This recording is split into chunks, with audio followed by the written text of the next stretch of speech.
அமைச்சர் அவர்கள் செயலாற்ற போகும் சில திட்டங்களை உங்களுக்கு சொல்ல என்னை அழைத்திருக்கிறார். மாண்புமிகு அமைச்சர் அவர்களுக்கு என் நன்றி.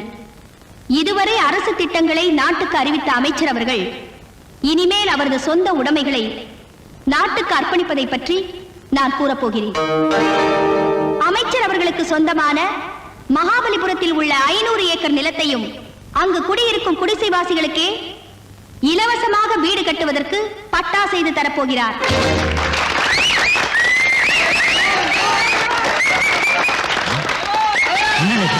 நீங்க சொல்லித்தாய்கள்லாம் சொல்றாங்க. மற்றொரு இனிப்பான செய்தி, ஏற்றுமதி துறையில் சிறப்பாக விளங்கும் அமைச்சருக்கு சொந்தமான ஆனந்தமூர்த்தி நூற்பு மில்லை அம்மில்லில் பணியாற்றும் தொழிலாளர்களுக்கே சொந்தமாக்குகிறார்.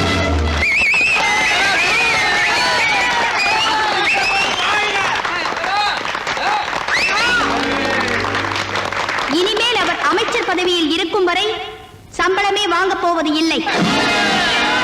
பேருக்காக மாதம் 1 ரூபாய் மட்டுமே சம்பளமாக பெற்றுக் கொள்வார்.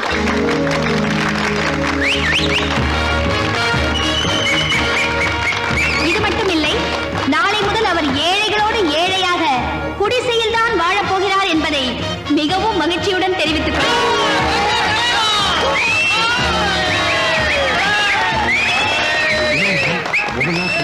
என்ன பண்ண போறீங்க? இவளை எப்படி மடக்கிறதுன்னு எனக்கு தெரியும். இப்ப பாரு. ஏழைகளுக்காக தன் வாழ்வையே அர்ப்பணித்த மாண்புமிகு அமைச்சர் அவர்களை நான் உங்களின் சார்பாக பாராட்டுகிறேன். உங்களுடைய ஆரவாரத்தை எல்லாம் பார்க்கும் பொழுது பெருமகிழ்ச்சி அடைகின்றேன்.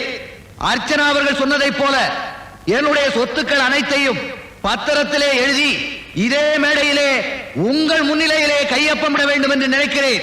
ஆனால் அதற்கான பத்திரம் தயாராக இல்லையே என்று நினைக்கும் பொழுது வருத்தப்படுகிறேன். மன்னிக்கணும், அமைச்சர் வருத்தப்பட வேண்டிய அவசியமே இல்ல. நான் அந்த பத்திரத்தை தயார் பண்ணி வச்சிருக்கேன். இத பாருங்க.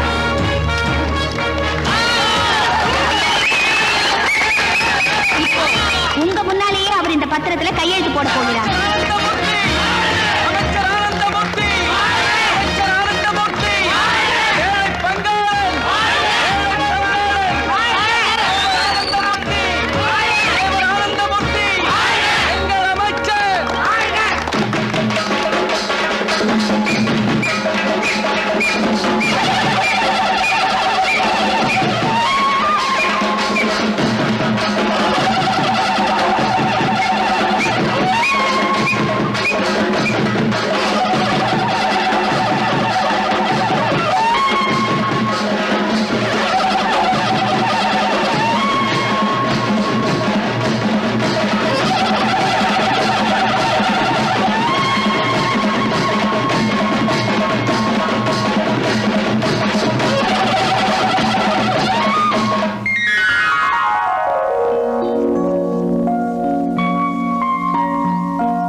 வலது கால் எடுத்து வச்சு உள்ள போங்க.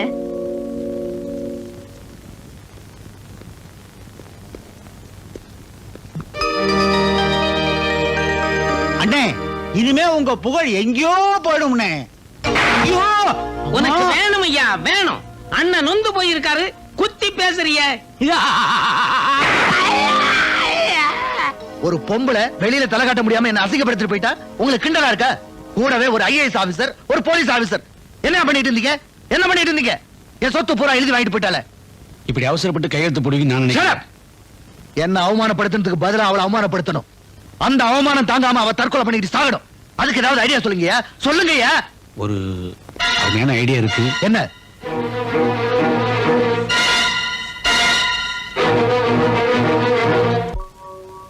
வணக்கம்.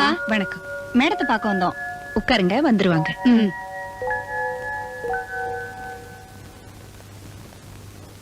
வணக்கம்மா. வணக்கம். யார் நீங்க? என்ன விஷயமா வந்திருக்கீங்க? எங்க ஏரியா நல்ல குடும்பங்கள் வாழ்ற இடமா, அதுக்கு மத்தியில விபச்சாரம் நடந்துகிட்டு இருக்கு. எவ்வளவோ போலீஸ்ல கம்ப்ளைண்ட் கொடுத்து பார்த்தோம், ஒரு ஆக்ஷன் எடுக்கல. அதான் உங்ககிட்ட சொல்லிட்டு போலான்னு வந்தோம். எந்த இடம்? நம்பர் 16 சுப்ராயன் தெரு. D3க்கு போன் போடுமா. நீங்க போங்க, நான் ஆக்ஷன் எடுக்க சொல்றேன்மா.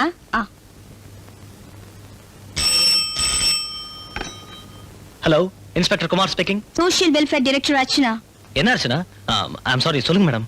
நம்பர் 16 சுப்ராயன் ஸ்ட்ரீட்ல விபச்சாரம் நடக்கிறதா இன்ஃபர்மேஷன் வந்திருக்கு. நீங்க உடனே ஆக்ஷன் எடுக்கணும். Yes madam.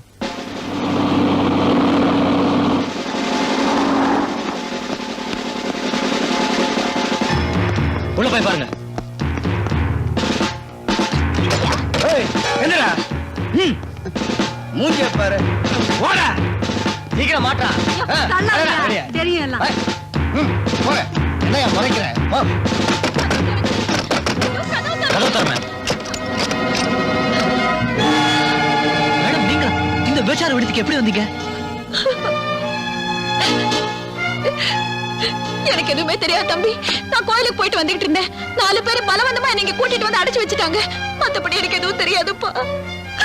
கவலைப்படாதீங்க, வாங்க.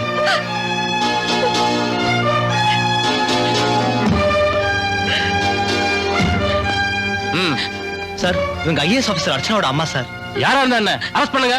வந்து sir. Inspector, you keep quiet. அமைச்சர் ஆனந்தமூர்த்தி நேரடி எனக்கு ஃபோன் பண்ணி இவங்களை அரெஸ்ட் பண்ண சொல்லியிருக்காரு. இல்ல சார். ராஜாராம் சார், அரெஸ்ட் பண்ணுங்க. Yes sir.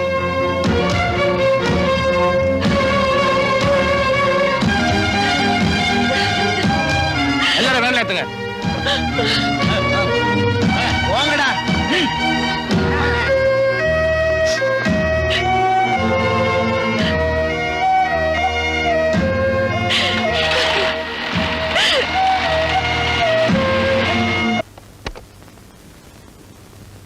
அர்ச்சனா ஹியர்.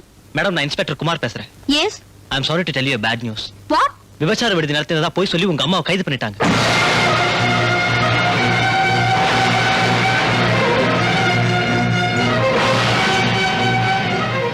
அம்மா இப்ப எங்க இருக்காங்க? அவங்க இப்ப D3 போலீஸ் ஸ்டேஷன் லாக்அப்ல இருக்காங்க. Give that bail order. அம்மா எங்க?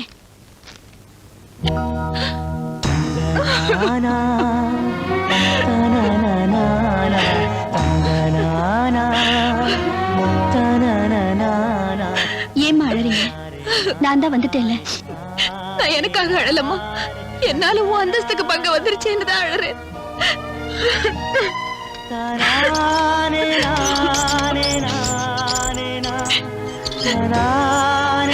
அழாதீங்கம்மா, வாங்க வீட்டுக்கு போலாம். இந்த உலகத்துல எந்த பெண்ணுக்கும் வரக்கூடாத பழி அவமானமும் எனக்கு வந்துருச்சுமா. விபச்சாரிக்கிற பட்டத்தை கொடுத்து அந்த கேவலமான தொழிலை நான் நடத்துறதா சொல்லி என்ன ஜெயில தள்ளிட்டானே, அவன் வேற யாரும் இல்ல, எனக்கு தாலி கட்ட புருஷன். புருஷனா? என்னம்மா சொல்றீங்க? ஆமாமா, நேரம் வரும்போது சொல்றேன்னு சொன்னனே, அந்த நேரம் வந்துருச்சு. நீ இவ்வளவு பெரிய பதவியில இருக்கிறது பொறுக்காம உன்னை 4 பேருக்கு முன்னால அவமானப்படுத்தணுங்கிறதுக்காக உன்னை பெத்த தகப்பன் அந்த அமைச்சர் ஆனந்தமூர்த்தி தான்மா இவ்வளவையும் செஞ்சிருக்கான். அமைச்சர் ஆனந்தமூர்த்தி ஏன் அப்பாவா?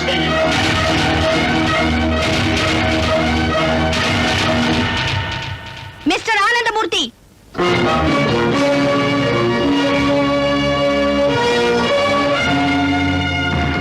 அமைச்சர் ஆனந்தமூர்த்தி, இந்த பேப்பர் பாத்தீங்களா?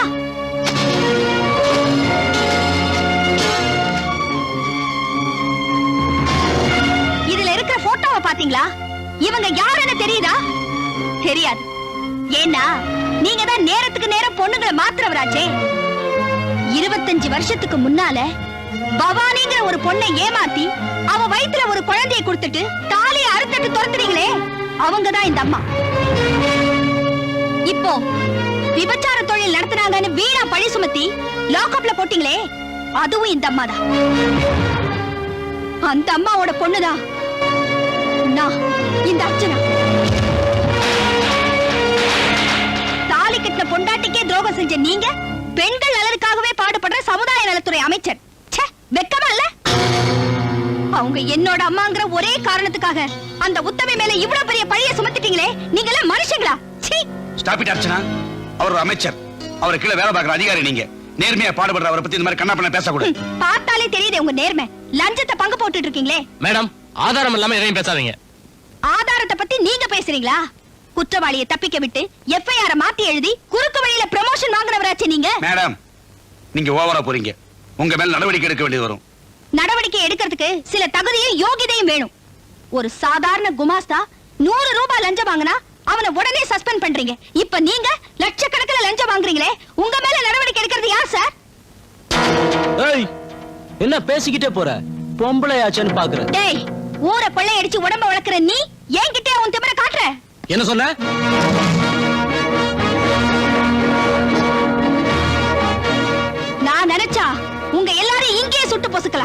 ஆனா எங்க அம்மாவுக்கு கொடுத்த வாக்குறுதியை நிறைவேற்றுறதுக்காக உங்க எல்லாரையும் சும்மா விட்டு வைக்கிறேன். மிஸ்டர் ஆனந்தமூர்த்தி, சீதா அழுத கண்ணீர் ராவணன் அழிச்சது, கண்ணகி அழுத கண்ணீர் பாண்டியன் அழிச்சது. எங்க அம்மா அழுத கண்ணீர் உங்களை சும்மா விடாது.